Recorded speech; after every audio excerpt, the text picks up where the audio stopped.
बिस्मिल्लाहिर्रहमानिर्रहीम, अस्सलाम वालेकुम। Welcome back to M science. आज की इस वीडियो में मैं आपको जनरल पैथोलॉजी और माइक्रोबायोलॉजी की जितनी भी ओएसपी है उसको सारे को उसमें डिस्कस करने वाला हूं। मैं आपको इसके आंसर्स भी बताऊंगा और सब कुछ टू द पॉइंट अभी बताने वाला हूं। तो आपने इस वीडियो को पूरा देखना है। अगर आपने इस वीडियो को पूरा देख लिया तो आपकी पूरी थर्ड ईयर MBBS की जितनी भी ओएसपी है जो इंपॉर्टेंट है वो आपकी यहाँ पर क्लियर होने वाली है।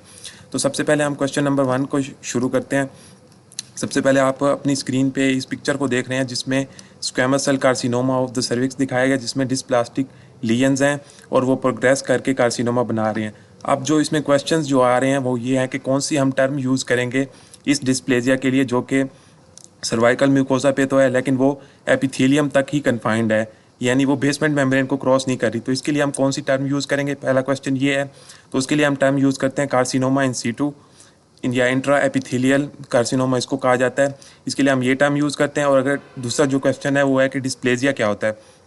अब जो डिस्प्लेजिया है वो डिसऑर्डर है ग्रोथ और डिफ्रेंशिएशन का, जिसकी वजह से जो है एपिथेलियम की ग्रोथ एंड डिफ्रेंशिएशन बहुत ज़्यादा हो जाती है और ये रिवर्सिबल प्रोसेस होता है। तीसरा जो क्वेश्चन है उसमें ये है कि 2 फीचर्स बताने हैं कि डिस्प्लेजिया के क्या होते हैं। वो 2 फीचर्स ये होते हैं कि इसमें जो है number of layers of epithelial cells बढ़ जाती हैं। इसके अलावा माइटोटिक फिगर्स बहुत ज़्यादा बढ़ जाती हैं। इसके अलावा इसमें हाइपोक्रोमेटिक न्यूक्लियाई होता है और इसमें बेसल सेल्स की जो पोलैरिटी है वो लॉस हो जाती है। तो ये 4 फीचर्स आप इसमें लिख सकते हैं। यहाँ पे उसने 2 पूछे हुए हैं। इसके बाद अगर हम नेक्स्ट ओएसपी पे चलें तो इसमें ये आप देखें, इस पिक्चर को दिखाया गया जिसमें येलो वेज शेप्ड एरिया है, नेफ्रेक्टमी इसकी हुई है। और इसके अलावा इसमें उसने पूछा कि इसमें कौन सी नेक्रोसिस हो रही है। अगर आप यहाँ पे देखें, ये एक सॉलिड ऑर्गन है किडनी, और सॉलिड ऑर्गन्स में जो है कोएगुलेटिव नेक्रोसिस ही होती है। पहले का जवाब पैटर्न जो होगा नेक्रोसिस का वो कोएगुलेटिव होगा। दूसरा ये है कि इसकी काज कौन सी होगी, इसकी एस्कीमिया होगी। कोएगुलेटिव नेक्रोसिस की कॉमन कॉज एस्कीमिया ही होती है। उसके बाद इसके माइक्रोस्कोपिक फीचर्स की अगर हम बात करें तो इसमें जो है लाइन ऑफ डिमार्केशन नहीं होगी, वो लिख सकते हैं। लॉस ऑफ न्यूक्लियाई हो जाएंगे, इसमें इन्फ्लेमेटरी इन्फिल्ट्रेट बन जाएंगे, और वेज जो इसके अंदर लिखा हुआ है वो भी आप इसके अंदर लिख सकते हैं। अगर हम नेक्स्ट चलें तो यहाँ पे एक कोलोनोस्कोपी दिखाई गई है जिसके अंदर जो है बिनाइन ट्यूमर है जो कि कोलोन के अंदर है। अब उसने पूछा है कि आप इस ट्यूमर को कौन सा नाम देंगे, नेम दिस ट्यूमर। तो ये है कोलोनिक पॉलिप, यानी ग्लैंडुलर ट्यूमर है, ये आप लिख सकते हैं। इसके अलावा आप अगर इस ट्यूमर को अगर ये मैलिग्नेंट हो जाए तो फिर आप इसको क्या कहेंगे, तो उसको हम कहेंगे यहाँ पे कोलोनिक कार्सिनोमा। अगर ये बिनाइन होगा तो इसको कहेंगे कोलोनिक पॉलिप, और अगर ये मैलिग्नेंट होगा तो उसको कहेंगे कोलोनिक कार्सिनोमा। उसके बाद जो है ये पूछता है कि कौन सी टर्म आप ग्रॉस अपीयरेंस इसके लिए यूज़ करेंगे। तो इसके लिए हम पॉलिप या एडिनोमा को यूज़ करते हैं। ये एक स्पेसिफिक टर्म है न्यूप्लेजिया के लिए। पॉलिप और एडिनोमा इसके लिए यूज़ करेंगे। उसके अलावा वो पूछता है कि इसका ट्यूमर सप्रेसर जीन कौन सा होगा जिसमें म्यूटेशन की वजह से ये ट्यूमर होगा इस क्वेश्चन में। तो इसके लिए APC जीन होता है, एडिनो पॉलीपोसिस कोलोन जीन, तो वो हम इसमें लिख सकते हैं। अगर हम नेक्स्ट चलें यहाँ पे तो यहाँ पे जो है एक ओल्ड लेडी है जिसका वेट लॉस हो रहा है, क्रोनिक कफ है, उसको पल्मोनरी ट्यूबरकुलोसिस है। अब उसने क्वेश्चन यहाँ पे पूछा कि कौन सी टाइप की इन्फ्लेमेशन हो रही है। अगर आप यहाँ पे देखें कि जो है ट्यूबरकुलोसिस है उसमें हमेशा ग्रेनुलोमेटस इन्फ्लेमेशन होती है, क्रोनिक इन्फ्लेमेशन। और टाइप इसकी कौन सी होगी, वो होगी यही ग्रेनुलोमेटस इन्फ्लेमेशन। और नेक्रोसिस किस टाइप की इसमें होती है, वो होती है केशियस नेक्रोसिस, जो कि माइकोबैक्टीरियम ट्यूबरकुलोसिस में होती है। उसके अलावा जो है इसकी 2 आइडेंटिफिकेशन पॉइंट्स की अगर हम बात करें तो एपिथेलियोइड सेल्स होते हैं, मल्टी न्यूक्लियरी जॉइंट सेल्स होते हैं, और लिम्फोसाइट्स वगैरह इसके अंदर प्रेजेंट होते हैं। नेक्स्ट अगर हम चलें यहाँ पे तो इस स्लाइड में जो है इस ऑर्गेनिज्म को आइडेंटिफाई करना है कि ये कौन सा ऑर्गेनिज्म है। तो यहाँ पे जो है ये माइकोबैक्टीरियम ट्यूबरकुलोसिस ही है, ये आपने याद रखना है। उसने दूसरे पॉइंट में यहाँ पे हमें पहले से ही बता दिया कि why mycobacterium tuberculosis is AFB यानी एसिड फास्ट बेसिल है। आप ऑर्गेनिज्म में इसी को उठा के भी लिख सकते हैं अगर आपको यहाँ से डायग्नोस ना हो रहा हो। तो ट्यूबरकुलोसिस को AFB क्यों कहा जाता है, इसलिए कहा जाता है कि इसके अंदर लिपिड्स जो है सेल वाल में बहुत ज़्यादा होते हैं, जिसकी वजह से ये पेनिट्रेट नहीं कर पाता डाई के अंदर, और इसकी वजह से इसको एसिड फास्ट बेसिलाई कहते हैं। अब जो LJ मीडियम है यानी लोवेंस्टेटन जेंसन मीडियम, उसकी कंपोजिशन क्या होती है, उसमें जो है मेलाचाइट ग्रीन होता है, पेंसिलिन होती है, होल है, ग्लाइसिरोल और वाटर। आप ये 2 चीज़ें और ये वाली 3 चीज़ें इकट्ठी याद रख सकते हैं। इसके बाद जो नेक्स्ट स्लाइड है वो ये है कि एक ट्यूमर हो रहा है जिसके अंदर जो है सीरम प्रोटीन्स बहुत ज़्यादा हो रही हैं, और उसके नतीजे में जो है ट्यूमर मार्कर्स आपने बताने हैं इन सब चीज़ों के। अब ये जो है ट्यूमर मार्कर्स यहाँ पे दिए गए हैं, हमने इनकी डिजीज़ बतानी है कि कौन सा इसमें कार्सिनोमा हो रहा है। तो सबसे पहले अगर हम अल्फ़ा फीटोप्रोटीन की बात करें तो उसमें होता है लिवर सेल कार्सिनोमा, और CA19-9 उसमें होता है कोलोनिक कैंसर और पैंक्रियाटिक कैंसर। इसके बाद इम्यूनोग्लोबुलिन्स में जो होता है मल्टीपल माइलोमा होता है, कैटिकोलामीन्स में जो है फियोसाइटोक्रोमा होता है, और कैल्सिटोनिन में जो है मेडुलरी कार्सिनोमा ऑफ थायराइड होता है। उसके बाद जो है इस स्लाइड में अगर हम देखें कि UTI हो रहा है पेशेंट को, हाइपोटेंशन, टैकीकार्डिया, उसने पूछा है कि इसको शॉक कैसे होगा, शॉक की कौन सी टाइप होगी। अगर आप देखें इन्फेक्शंस में जो शॉक होता है वो होता है सेप्टिक शॉक, तो सेप्टिक शॉक हम लिख देंगे टाइप में। उसके बाद अगर उस कौन से मेडिएटर जो सेप्टिक शॉक करवाएंगे वो है tissue necrotic factor, interleukin 1, nitrogen oxide और प्रो इन्फ्लेमेटरी प्रोटीन्स। उसके बाद 2 अदर टाइप्स ऑफ शॉक के और कौन किस्म के हैं वो हैं कार्डियोजेनिक, हाइपोवॉलीमिक और सेप्टिक। उसके बाद अगर हम इस स्लाइड में देखें नेक्स्ट ऑस्पी में, तो यहाँ पे देखें कि ये पॉइंट दिए गए हैं कि 1 2 3 4 5, हमने बताना है कि इन पॉइंट में कौन कौन सा प्रोसेस हो रहा है। उसने यहाँ पे यही पूछा है कि कौन कौन से इवेंट्स 1 2 3 4 5 में हो रहे हैं। तो जो ये 1 है ना, सबसे पहले यहाँ पे हो रही है मार्जिनेशन, ये सेलुलर इन्फिल्ट्रेशन हो रही है। उसके बाद दूसरी जो है यहाँ पे एडहिजन हो रही है, और तीसरा यहाँ पे डायबिटीज हो रही है या ट्रांसमाइग्रेशन। उसके बाद यहाँ पे 4 नंबर पे कीमोटैक्सिस और 5 नंबर पे जो है फेगोसाइटोसिस। ये जो है इन्फ्लेमेशन के सेलुलर इवेंट्स यहाँ पे दिए गए हैं, 5 की 5 आप याद रख सकते हैं और इसको यहाँ पे पुट कर सकते हैं। उसके बाद नेक्स्ट जो स्लाइड है उसमें है कि ये जो डिजीज़ यहाँ पे दी गई हैं, इसका जो है हमने सेल्स बताने हैं, इन्फ्लेमेटरी सेल्स जो कि काज करते हैं इन डिजीज़ को। 1 बाय 1 हम इसको देख लेते हैं। सबसे पहले आर्थराइटिस में जो इन्फ्लेमेटरी सेल्स होते हैं वो होते हैं लिम्फोसाइट और मैक्रोफेजेस, और इसमें कुछ एंटीबॉडीज़ भी बनती हैं, यानी क्रोनिक इन्फ्लेमेशन टाइप होता है। रेस्पिरेटरी डिस्ट्रेस सिंड्रोम में सिर्फ न्यूट्रोफिल्स ही बनते हैं, एक्यूट रिएक्शन है इन्फ्लेमेटरी। एस्थमा की बात करें तो उसमें ईओसिनोफिल और IgE एंटीबॉडीज़ बनती हैं। एथेरोस्क्लेरोसिस में जो है मैक्रोफेजेस और लिम्फोसाइट्स वगैरह, यानी क्रोनिक इन्फ्लेमेशन हो रही है यहाँ पे। पल्मोनरी फाइब्रोसिस की बात करें तो मैक्रोफेजेस और फाइब्रोब्लास्ट यहाँ पे बन रहे हैं। उसके बाद जो ये है यहाँ पे इस पिक्चर को दिखाया गया है जिसमें पैंक्रियाटाइटिस हो रहा है पेशेंट को, और अच्छा यहाँ पे पैंक्रियाटाइटिस जो हो रहा है उसमें बताना है कि कौन सी नेक्रोसिस हो रही है। अब जो पैंक्रियाटाइटिस में होती है वो होती है फैट नेक्रोसिस, यहाँ पे आंसर्स भी दिए हुए हैं। फैट नेक्रोसिस हो रही है। दूसरा क्वेश्चन है कि कौन सी काज होगी इस नेक्रोसिस की जो कि एक्यूट पैंक्रियाटाइटिस करवाएगी। तो सबसे पहले एक्टिवेटेड पैंक्रियाटिक लाइपेज रिलीज होगा जो कि इसकी इन्फ्लेमेशन करवाएगा, जिसको स्पोनिफिकेशन कहेंगे, और इसके अलावा भी इसकी काजेज हो सकती हैं, लेकिन उसने यहाँ पे एक ही पूछी है। उसके बाद उसने पूछा कि और कौन से आर्गन है जहाँ पे ये वाली इन्फ्लेमेशन फैट नेक्रोसिस हो रही होती है। तो ब्रेस्ट में भी होती है ये, और पेरिटोनियम में भी ये हो रही होती है। उसके बाद अगला क्वेश्चन है कि कैल्सिफिकेशन इस पेशेंट में कौन से टाइप की हो रही है। तो इसमें होती है डिस्ट्रोफिक कैल्सिफिकेशन, जो कि एबनॉर्मल टिश्यू वाली होती है, डिस्ट्रोफिक कैल्सिफिकेशन। उसके बाद नेक्स्ट स्लाइड अगर हम यहाँ पे देखें कि इस पिक्चर्स को दिखाया गया जिसमें ड्यूजिनल अल्सर्स वगैरह, ड्यूजिनम के अंदर की हिस्टोपैथोलॉजी यहाँ पे दिखाई गया है। उसने पूछा है कि आइडेंटिफाई द मॉर्फोलॉजिकल पैटर्न के कौन सी इन्फ्लेमेशन यहाँ पे ड्यूजिनम में हो रही है। तो मोस्टली जो ड्यूजिनम में होते हैं वो क्रोनिकल ड्यूजिनल अल्सर्स वगैरह होते हैं। उसके बाद उसने पूछा है कि कौन से कॉमन साइट्स हैं जहाँ पे और इस तरह के अल्सर्स बन सकते हैं। तो मोस्टली जो है mucosa of mouth, stomach, intestine और जेनिटो यूरिनरी ट्रैक के अंदर इस तरह के अल्सर्स बनते हैं। अगला क्वेश्चन उसका है कि 4 अदर पैटर्न्स बताएं जो कि एक्यूट इन्फ्लेमेशन के होते हैं मॉर्फोलॉजिकल। तो बड़ा ही आसान है, सीरस है, फेब्रिनियस है, प्रूलेंट है और अल्सर है। उसके बाद ये एक मीडियम दिखाया गया है, इसको आइडेंटिफाई करना है। सबसे पहले इसकी आइडेंटिफिकेशन की अगर हम बात करें तो ये होता है एलजे मीडियम, जो कि हमने माइक्रोबैक्टीरियम में देखा था। उसने पूछा है कि इसके कौन सी डाई यूज़ होती है। तो डाई इसमें मेलाचाइट ग्रीन होती है। उसके बाद उसने पूछा है कि इसकी यूजेस क्या है। यूजेस माइकोबैक्टीरियम ट्यूबरकुलोसिस है, हमने पीछे भी देखा था। इसके बाद उसने पूछा है कि कितना टाइम इसको लगेगा ऑर्गेनिज्म को स्पेसिफाई करने के लिए। तो 14 से 21 दिन उसको लग सकते हैं। उसके बाद उसने पूछा है कि कौन सा मीडियम जो है स्क्रू कैप बोतल, इसमें कौन सा, Y this medium is present in screw बोतल कैप में, इसको क्यों रखा जाता है।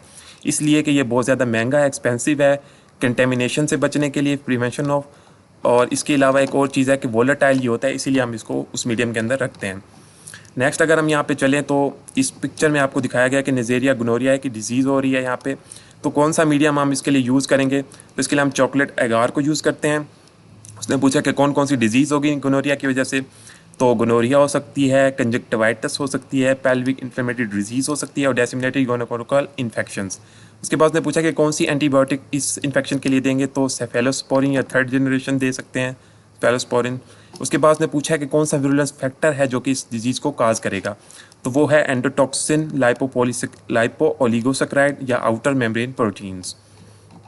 नेक्स्ट है कि इस स्लाइड में इसको आइडेंटिफाई करना है कि ये कौन सा मीडियम है। तो ये जो है न्यूट्रॉन एगार है। उसके बाद उसने पूछा है कि ये इस मीडियम के यूजेस क्या हैं। तो यूजेस जो हैं ये स्टेफ्लोकोकाई और नीमोकोकाई को आइडेंटिफाई करने में यूज़ होता है। उसके बाद उसने पूछा है कि सिंपल या लिक्विड मीडिया क्या होता है। सिंपल मीडिया ये होता है कि जिसमें ऑर्गेनिजम्स को हम ग्रो तो करें लेकिन उनके लिए कोई स्पेसिफिक रिक्वायरमेंट्स ना हो न्यूट्रिएंट्स की, तो उसको बोलते हैं सिंपल या लिक्विड मीडिया। उसके बाद इस पिक्चर में जो है ऑर्गेनिज्म को आइडेंटिफाई करना है सबसे पहले कि ये कौन सा ऑर्गेनिज्म है। तो ये जो है प्लाज्मोडियम फेल्सीपैरम है। उसके बाद उसने पूछा कि इसकी कैरेक्टरिस्टिक्स क्या क्या हैं फेल्सीपैरम की। तो ये बनाना शेप्ड होता है, यहाँ पे इस पिक्चर में भी आप देख सकते हैं बनाना टाइप है। इसके मीटियोफाइट होते हैं जो कि अटैच होते हैं आरपीसी गोस्ट के साथ। और डिजीज़ यहाँ पे इलनेस कौन सी काज करता है, तो यहाँ पे ये मलेरिया काज करता है।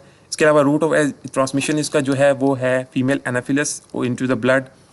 उसके बाद नेक्स्ट है कि ये इसको जो मीडियम को आइडेंटिफाई करना है सबसे पहले। तो ये जो मीडियम है यहाँ पे ब्लड एगार है, रेड से आपने याद रखना है। उसके बाद ये मीडियम किस डिफरेंट मीडिया में, why this medium is use in different medias. तो ये जो है किस चीज़ के लिए यूज़ होता है, ये हीमोलिटिक एक्टिविटी को हम मालूम करने के लिए इस एगार को यूज़ करते हैं। उसके बाद नेक्स्ट ये जो पिक्चर है इसमें इस आइडेंटिफाई करना है 1 2 3 पॉइंट्स को यहाँ पे दिया गया है। तो जो सबसे पहला प्रोसेस है उसके अंदर जो है यहाँ पे रिएक्टिव ऑक्सीजन स्पीशीज़ की वजह से जो है डैमेज हो रहा होता है लिपिड प्रोटीन्स और डीएनए वगैरह का, यहाँ पे 1 में आ जाएगा। उसके बाद अगर एंट्री ऑफ कैल्शियम बहुत ज़्यादा हो जाए तो उसकी वजह से जो है बहुत ज़्यादा मल्टीपल सेलुलर मतलब बहुत ज़्यादा एक्टिवेशन और मल्टीपल सेलुलर एंजाइम्स यहाँ पे रिलीज़ होते हैं कैल्शियम की वजह से।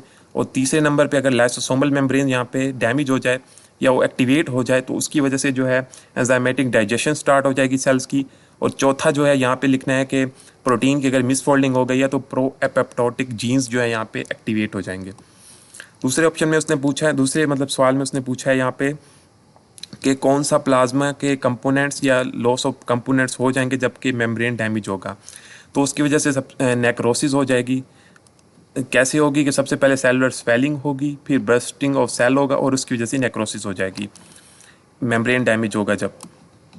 नेक्स्ट यहाँ पे है पिक्चर में अगर आप देखें यहाँ पे कि ब्रेन एथेरोस्क्लेरोटिक सेरिब्रोवैस्कुलर डिजीज़ यहाँ पे दिखाई गई है। और उसमें उसने पूछा है कि कौन से पैटर्न की अडेप्टेशन यहाँ पे हो रही है। तो ब्रेन में जो है मोस्टली जो है वो एट्रोफी ही हो रही होती है। तो यहाँ पे पहले ऑप्शन सवाल में एट्रोफी आ जाएगा।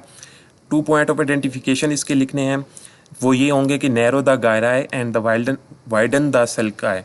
तो ये दो चीज़ें यहाँ लिख सकते हैं। इसके अलावा इसकी काजेज कौन सी हैं एडाप्टेशन की, तो इसमें जो है एजिंग वगैरह और रिड्यूस्ड ब्लड सप्लाई हो सकती है। आप इस पिक्चर को रोटेट करके सीधा करके इसके आंसर्स वगैरह बाद में देख भी सकते हैं। उसके बाद ये पिक्चर है, इसमें दिखाया गया है कि एक पेशेंट है, उसके अंदर ये येलो ब्राउन डिस्चार्ज हो रहा है, एप्थेल्मिया नियोनेटोरियम है। तो कौन से टाइप की इन्फ्लेमेशन यहाँ पे हो रही है उसके अंदर, तो उसमें जो होती है एक्यूट प्रूलेंट इन्फ्लेमेशन होती है जो कि पस वगैरह के अंदर होती है, यहाँ पे पस बन रही है। इसके अलावा कौन से इन्फ्लेमेटरी सेल्स होंगे, यही बात है एक्यूट है तो यहाँ पे न्यूट्रोफिल्स होंगे। उसके बाद 2 मॉर्फोलॉजिकल पैटर्न बताने हैं और जो होते हैं एक्यूट इन्फ्लेमेशन के, वो जो हमने पीछे देखे थे, सीरस हो गया, प्रूलेंट हो गया और फैब्रिनेशन और अल्सर वगैरह। उसके बाद नेक्स्ट है कि इसको आइडेंटिफाई करना है कि ये कौन सा पैरासाइट है। तो ये जो है टाइटीनिया सेजिनेटा है। उसके अलावा उसने पूछा कि इसका डेफिनेट और इंटरमीडिएट होस्ट कौन सा है। डेफिनेट जो है ह्यूमन होता है और इंटरमीडिएट जो है वो कैटल होती है। मोड ऑफ ट्रांसमिशन क्या होगी कि अनकुक्ड बीफ की वजह से ही होगा, जैसे कि ये कैटल से ट्रांसमिट हो रहा था। डिजीज़ कौन सी काज करेगा कि ये टीनियासिस ही काज करेगा, टीनिया से याद रखना है, टीनियासिस। उसके बाद नेक्स्ट यहाँ पे है कि फ्लूइड फिल ब्लिस्टर्स दिखाए गए हैं स्किन पे और उसने पूछा है यहाँ पे कि कौन से टाइप की इन्फ्लेमेशन हो रही है। तो ब्लिस्टर्स में जो है वो होती है सीरियस इन्फ्लेमेशन, ये लाजमी याद रखना है। और कौन से अदर साइट्स हैं जहाँ पे इस तरह की इन्फ्लेमेशन सीन होती है दूसरे क्वेश्चन में, तो और पेरिटोनियम में ये हो सकती है, प्लूरल में हो सकती है। और जो है मैं यहाँ पे अगर आपको रोटेट करके यहाँ पे दिखा दूँ,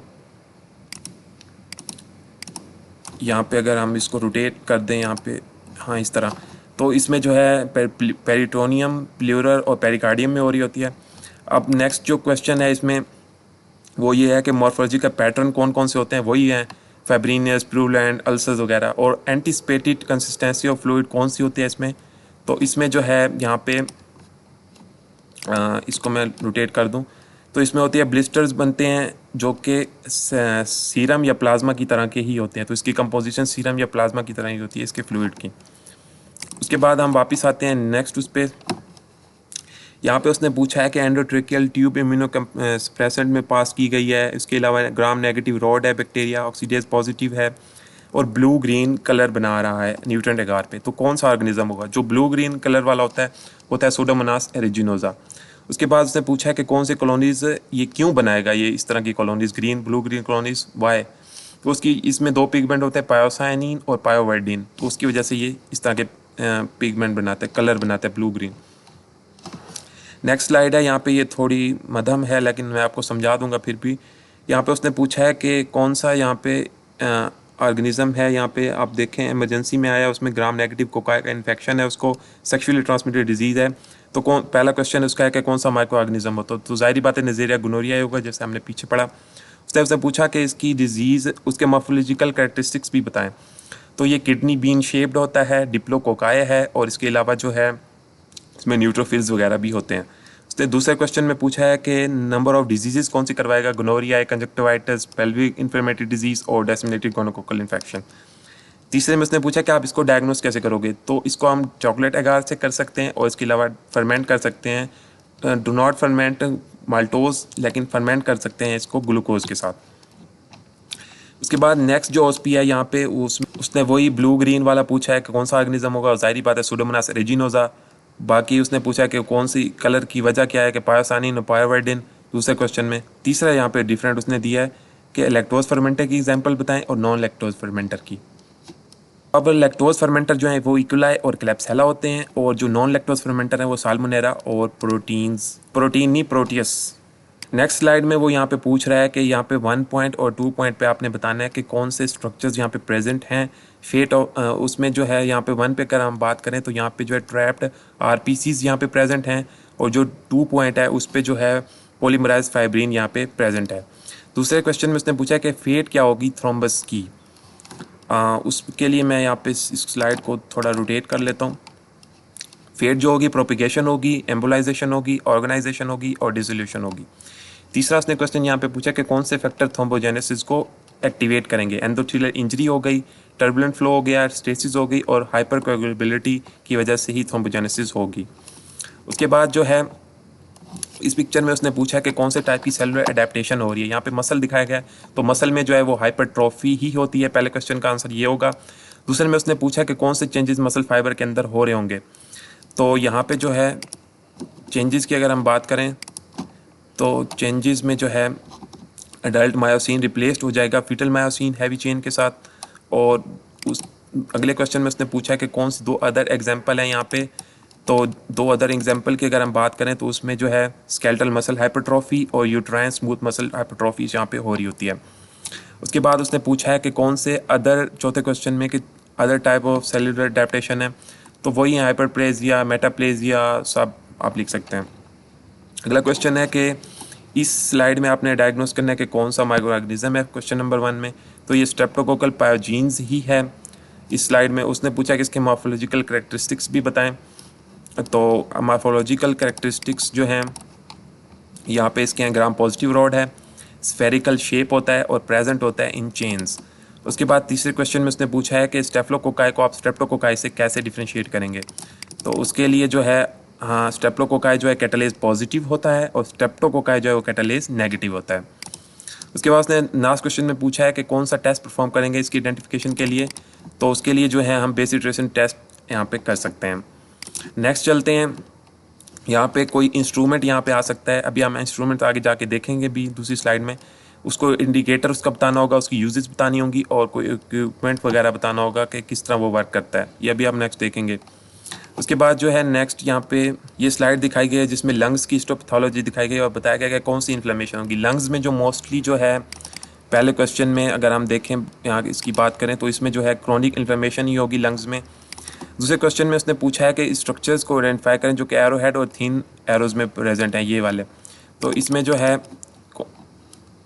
यहाँ पे collection of chronic inflammatory cells होंगे, डिस्ट्रक्शन ऑफ पैरेन्काइमा होगा और रिप्लेसमेंट बाय कनेक्टिव टिश्यू होगा।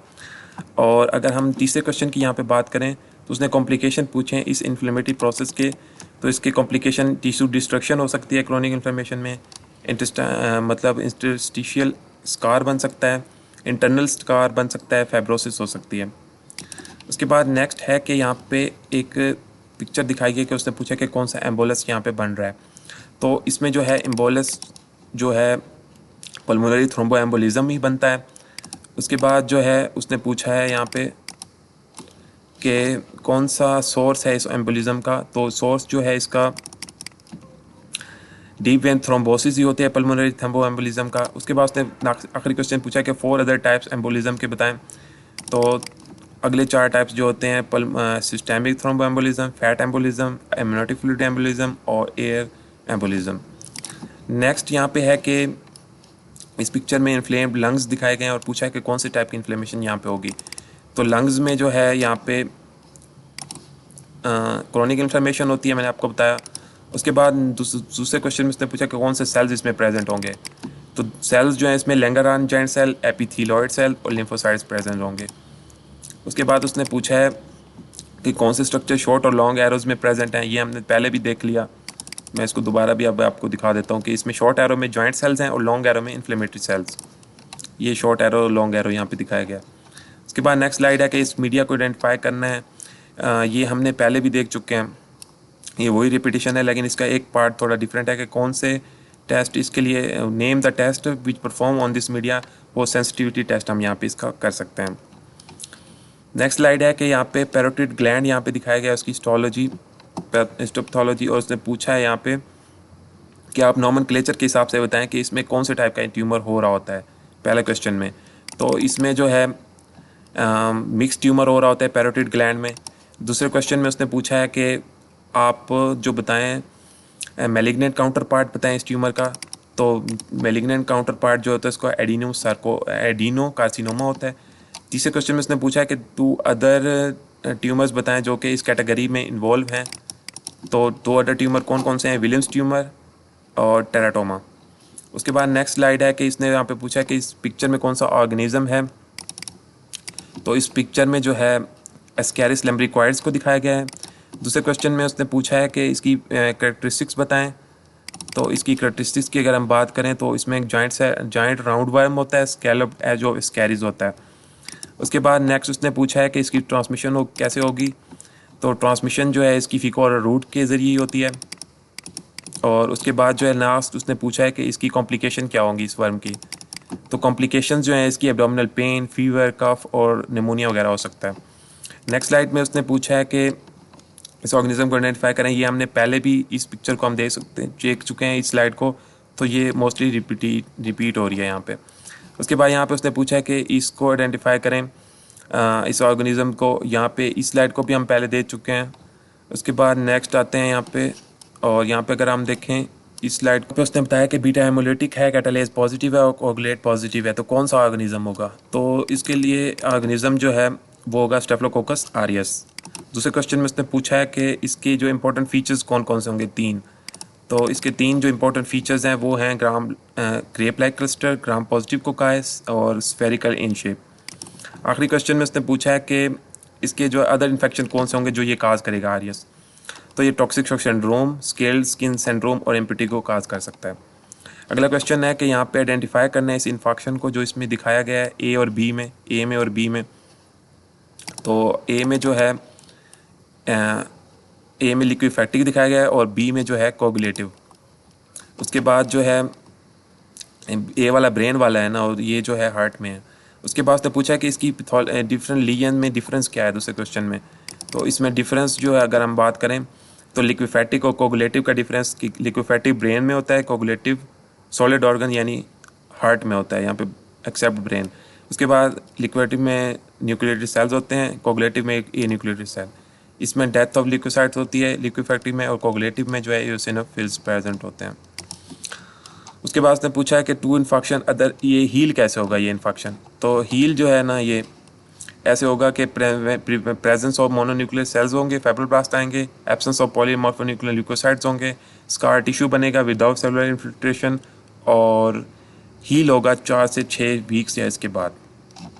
नेक्स्ट क्वेश्चन की अगर हम बात करें, यहाँ पे स्टोमिक के अंदर असर दिखाया गया, उसने कहा कि कौन सी टाइप की इन्फ्लेमेशन होगी स्टोमिक के अंदर। यहाँ पे हिस्टोपैथोलॉजी दिखाई गई है। तो क्वेश्चन नंबर 1 का जो आंसर होगा वो होगा कि अल्सर्स या स्ट्यूडिनल या स्टोमिक अल्सर यहाँ पे बन रहे हैं। दूसरे क्वेश्चन में उसने पूछा है कि कौन से टाइप की क्रॉनिक इन्फ्लेमेशन होगी जो कि इसमें डोमिनेंट है। तो इसमें जो है acute type of inflammation he dominant है और न्यूट्रोफिल्स इसमें प्रेजेंट है। अगले क्वेश्चन में जो है कि अदर मॉर्फोलॉजी का पैटर्न एक्यूट इन्फ्लेमेशन के क्या होंगे, तो ये मोस्ट रिपीटिशन है यहाँ पे कि फेब्रिनियस हो गया, प्रूलेंट हो गया और वो चीज़ें।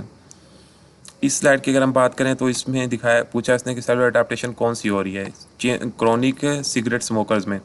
तो इसमें जो होती है वो मोस्टली मेटाप्लेजिया ही हो रहा होता है। इसको अगर मैं रोटेट करूँ यहाँ पे, हाँ यहाँ ऐसे, तो इसमें मेटाप्लेजिया हो रहा होता है। उसके बाद जो दूसरे क्वेश्चन में उसने पूछा है कि यहाँ पे कि चेंजेस लाइनिंग एपिथेलियम में कौन सी होंगी, तो इसके में जो चेंजेस होंगी वो होंगी कि सीलिएटेड कलमनर जो है वो स्ट्रेटिफाइड स्क्वैमस के अंदर चेंज हो जाएगा। उसके बाद उसने पूछा है कि अदर एग्जांपल बताएं इस सेलुलर अडेप्टेशन यानी मेटाप्लेजिया की। तो इसकी अदर एग्जांपल्स जो हैं वो हैं लोअर एसोफेगस आप कह सकते हैं, जिसमें keratinized squamous epithelium columnar cells में चेंज हो जाती है। अगले क्वेश्चन में पूछा कि दो types of other cellular adaptation बताएं, तो वो हैं एट्रोफी और हाइपरप्लेजिया। नेक्स्ट चलते हैं। ये वही इंस्ट्रूमेंट वाला बात आ गई रिपीट। उसके बाद जो है इसमें हमें बताना है कि कौन से डिजीज़ हो रही है, डिजीज़ पैटर्न है। अगर हम इस सिनेरियो को थोड़ा सा पढ़ें तो इसमें जो है कोलिसिस्टाइटिस दिखाया गया है, डायबिटीज मिलाइटिस वगैरह है। तो कौन से टाइप की डिजीज़ जो है यहाँ पे पेशेंट को हो रही होगी, तो वो इसके लिए जो है यहाँ पे डिजीज़ जो है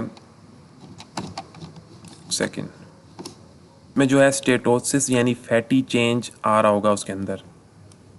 उसके बाद जो है उसने पूछा है कि इसके अंदर 2 आइडेंटिफिकेशन पॉइंट्स बताएं जो कि इस फैटी स्टेटोसिस के होंगे। तो 2 आइडेंटिफिकेशन पॉइंट जो हैं इसके वो हैं फैट वैक्यूल्स इसके अंदर होंगे, स्क्वीज्ड जो है न्यूक्लियस इसके अंदर प्रेजेंट होगा। उसके बाद उसने पूछा है कि इसकी डिजीज़ की जो है पर्टिकुलर काज क्या होगी। तो इसकी काज जो है वो होगी डायबिटीज़ मिलाइटिस, जैसे उसने बताया है, obesity, protein mail nutrition, anoxia, toxins और अल्कोहल्स एब्यूज़ वगैरह। और अगला क्वेश्चन है कि फॉर इसके काजेज़ क्या होंगे, enumerate 4 other causes of this pathology, कि इसके 4 अदर काजेज़ आप बताएं। तो आप वही हमने जो अभी डिस्कस कर लिए हैं इसके वो इसके काजेज़ ही थे। उसके बाद वो इसके काजेज़ ही थे। जो तीसरा क्वेश्चन यहाँ पे है ना कि काज बताना है इस डिजीज़ का जो कि पार्टिकुलर पेशेंट के अंदर होगा, और ये काज बताना है जो इसकी पैथोलॉजी में होगा। तो जो इसका पार्टिकुलर डिजीज़ के रिलेटेड काज है वो जो है वो ये होगा कि एबनॉर्मल अकोमुलेशन ऑफ ट्राइग्लिसराइड, और पैथोलॉजी में ये वाले काजेज़ होंगे जो हमने अभी डिस्कस किए हैं। उसके बाद नेक्स्ट अगर हम चलें यहाँ पे कि एक पेशेंट है, इस स्लाइड को आइडेंटिफाई करना है, उसको नमूनिया वगैरह हो रहा है, तो ऑर्गेनिज्म इसका कौन सा होगा ये भी हम पहले देख चुके हैं इसके लिए। उसके बाद इस स्लाइड को अगर हम बात करें, इसमें पूछा है कि डिजीज़ पैटर्न क्या होगा। अगर हम सिनेरियो को देखें कि लेफ्ट ब्रेस्ट के अंदर जो है लम्प बन रहा है कोई, तो उसकी डिज़ीज़ कौन सी होगी। तो इसकी डिज़ीज़ जो है वो होगी मेस्टाइटिस, जो कि इन्फ्लेमेशन ऑफ ब्रेस्ट होगा। उसके बाद इसमें प्रीडोमिनेंट सेल्स वगैरह कौन से होंगे दूसरे क्वेश्चन में, तो इसमें जो है WBCs और लिम्फोसाइट्स वगैरह होंगे। तीसरे क्वेश्चन में उसने पूछा कि कौन सा केमिकल मेडिएटर इसमें फीवर करवाएगा, तो interleukin 1, interleukin 6, tissue necrotic factor alpha और प्रोस्टाग्लैंडिन्स इसमें फीवर्स कराएंगे। उसके बाद चौथे क्वेश्चन में पूछा कि typical science of acute inflammation कौन से होंगे, हीट, रेडनेस, स्वेलिंग, पेन और लॉस ऑफ फंक्शन, यानी कैलर, ल्यूबर, ट्यूमर, डॉलर और फंक्शन लेसा। नेक्स्ट स्लाइड में चलें अगर हम, तो यहाँ पे स्टेजेस दिखाई गई हैं और पूछ लिया कि उसने mean by what is mean by stages of tumour. तो स्टेजिंग ये होता है कि जो कि बताता है कि कैंसर कौन सी जगह पे प्रेजेंट है और कौन सी जगह पे आगे जाएगा। दूसरे क्वेश्चन में उसने पूछा है कि सिस्टम कौन सा होगा स्टेजिंग के लिए, तो बड़ा ही आसान है, TNM स्टेजिंग सिस्टम। उसके बाद जो है तीसरे क्वेश्चन में पूछा है कि कौन से 2 मेथड अदर हैं, any two method that can used for clinical staging of the tumour. तो उसके लिए जो है AJC मेथड हम कह सकते हैं। उसके बाद चौथे क्वेश्चन से पूछा है कि कौन सा ट्यूमर जो है उसकी वर्स्ट प्रोग्नोसिस होगी, तो जो ये स्टेज 3 है इसकी जो है बहुत ज़्यादा वर्स्ट प्रोग्नोसिस होती है। ये भी रेपिटेशन स्लाइड है यहाँ पे थोड़ी सी, और इसमें उसने पूछा है कि कौन सा सेलुलर अडेप्टेशन है, यानी एट्रोफी हो रही है। हमने देखा काजेज इसके जो हैं वो रिड्यूस ब्लड सप्लाई और एजिंग है।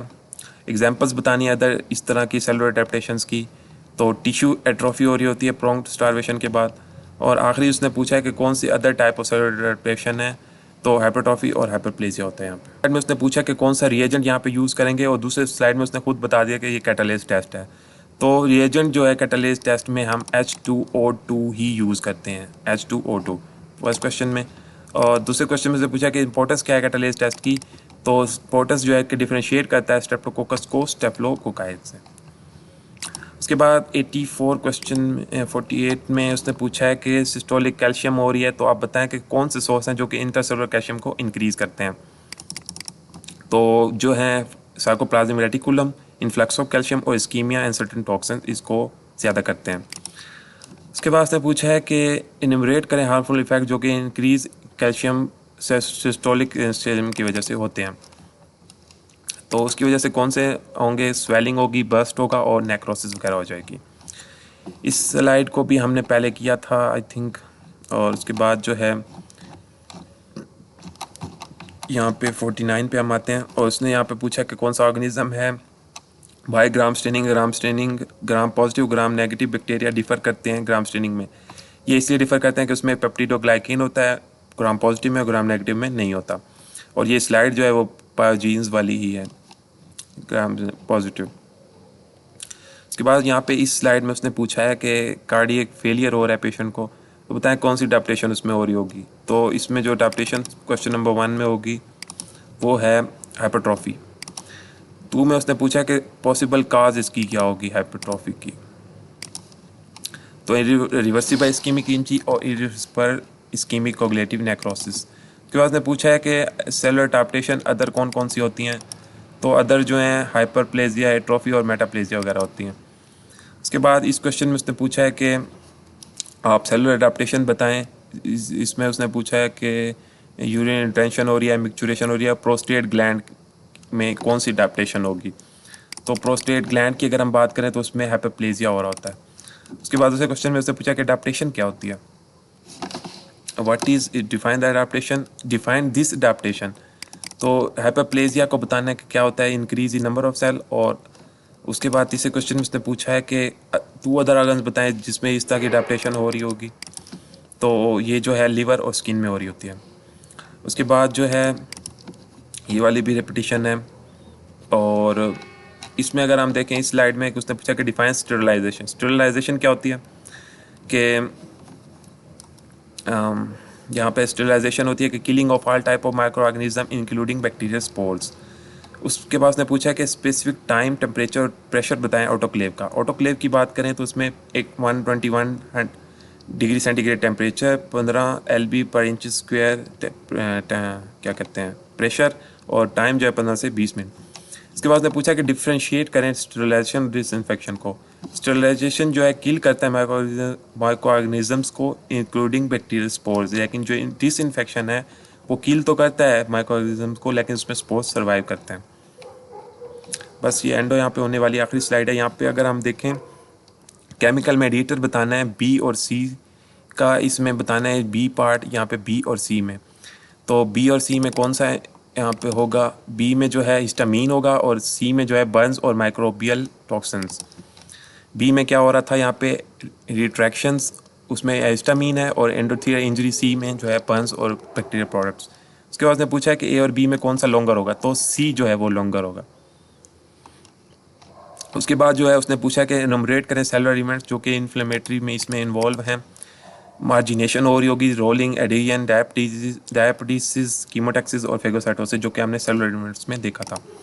तो यहाँ पे उमूमन ये जो है उस पर यहाँ पे इंपॉर्टेंट यहाँ पे ख़त्म हो चुकी है। अब मैं आपको यहाँ पे बता देता हूँ कि ये वाली स्लाइड प्री प्रॉफ में भी आई थी कि डिप्थेरिया का इस तरह की पिक्चर थी और आइडेंटिफाई करना था कि ये कौन सा इन्फेक्शन है, तो ये डिप्थेरिया का इन्फेक्शन होता है। दूसरा यहाँ पे उसने पूछा था कि इसमें कौन सा बैक्टीरिया होता है, तो इसमें जो होता है कॉर्नी बैक्टीरियम डिप्थेरियाई होता है। और तीसरे क्वेश्चन में उसने पूछा था कि इसकी ट्रीटमेंट क्या है, तो ट्रीटमेंट में हम इसका एंटीटॉक्सिन देते हैं, पेनिसिलिन जी देते हैं और एथ्रोमाइसिन देते हैं। इसके अलावा एक क्वेश्चन आया था कि इस तरह के एग्स बने हुए थे और आइडेंटिफाई करना था कि कौन से एग्स हैं, टीनिया सोलियम के एग हैं ये पार्ट में। और उसने उसके पूछा था कि इसकी पैथोजेनेसिस क्या होगी, तो पैथोजेनेसिस इसकी ये है कि गट में ये जो है टैब हम जाके डैमेज करेगा, सुरकाई बनाएगा जो कि ब्रेन में जाके मास लीजन्स बनाएंगे। उसके बाद ये कुछ स्लाइड्स इंपॉर्टेंट हैं कि इसको आइडेंटिफाई करना आ सकता है कि इस स्लाइड आ सकती है कि ये ब्लास्टोमाइसीट्स की इस तरह की होती है, पैराकोक्साइड्स की इस तरह की होती है। आप इसको आइडेंटिफाई कर सकते हैं, इसके स्क्रीनशॉट ले सकते हैं। कोक्साइड्स की स्लाइड्स को आपने याद रखना है, और हिस्टोप्लाज्मा ये वाली स्लाइड। तो ये 4 किस्म की स्लाइड फंगाई की, ये आपने याद रखनी है। उसके बाद ये है कि इस तरह के सॉल्यूशंस हो सकते हैं कि ये क्रिस्टल वायलेट सॉल्यूशन, उसने पूछा है कि name the staining of the technique in which the reagents are used और what is the role of iodine in this technique. अब क्रिस्टल वायलेट जो है यहाँ पे ग्राम पॉजिटिव और ग्राम नेगेटिव को आइडेंटिफाई करने के लिए यूज़ होता है। ग्राम आयोडीन जो है वो भी बेसिकली इसी पर्पज़ के लिए ही यूज़ हो रहा होता है। यहाँ पे अगर हम देखें ग्राम आयोडीन, वो भी ग्राम स्टेनिंग के लिए यूज़ होता है। इनसॉल्युबल क्रिस्टल वायलेट आयोडीन बनाता है जो कि पर्पल कलर देती है इसको। उसके बाद उसने पूछा है कि ये साफ्रानीन और अल्कोहल मेथनॉल, ये भी इसी के लिए यूज़ होता है। साफ्रानीन का थोड़ा सा अलग यूज़ है, वो काउंटरैक्ट करता है एंडोस्पोर्स को, और मोस्टली जो है ये कार्टिलेज, म्यूसिन और मास्ट सेल ग्रेनुलेशन को आइडेंटिफाई करता है, और उसमें रेडिश ऑरेंज कम्प्लेक्स बनाएगा। उसके बाद ये वाला क्वेश्चन भी आता है कि डिस्ट्रॉफिक और मेटास्टेटिक कैल्सिफिकेशन में क्या फ़र्क है। डिस्ट्रॉफिक जो है एबनॉर्मल और मेटास्टेटिक जो है वो नॉर्मल होती है। ये डिस्ट्रॉफिक जो है डैमेज टिश्यू में, और मेटास्टेटिक जो है नॉर्मल टिश्यू। इसमें कैल्शियम लेवल नॉर्मल होता है, इसमें कैल्शियम लेवल हाई होता है। इसमें जो है हाइपरकैल्सीमिया नहीं होता, इसमें हाइपरकैल्सीमिया हो सकता है। माइक्रोस्कोप के पार्ट्स वगैरह आप याद रख सकते हैं, इतना इंपॉर्टेंट नहीं है, लेस इंपॉर्टेंट है, लेकिन मे बी आ भी सकते हैं। इसमें मोटे मोटे मैं आपको बता देता हूँ। यहाँ पे ओकुलर लेंस आई पीस होता है, डायोप्टर एडजस्टमेंट होती है, हेड होता है यहाँ पे नोज़ पीस होती है, यहाँ पे ऑब्जेक्टिव लेंस है, यहाँ पे फ्रेम है पीछे, यहाँ पे स्टेज है, यहाँ पे ये दो हैं, यहाँ पे course adjustment, fine adjustment, light switch यहाँ पे है, ब्राइट एडजस्टमेंट है, इल्यूमिनेशन है, कंडेंसर है, और मैकेनिकल स्टेज है। यहाँ पे इसका ये बेस बना हुआ है। इसके अलावा ये स्लाइड देख लें आप एक बार। इसके बाद ये वाली slide BPH benign prosthetic hyperplasia, इसको मैं थोड़ा सा छोटे कर लेता हूँ पिक्चर को। उसके बाद यहाँ पे न्यूट्रेंट एगार की स्लाइड इस तरह की होती है पेट्री डिश में।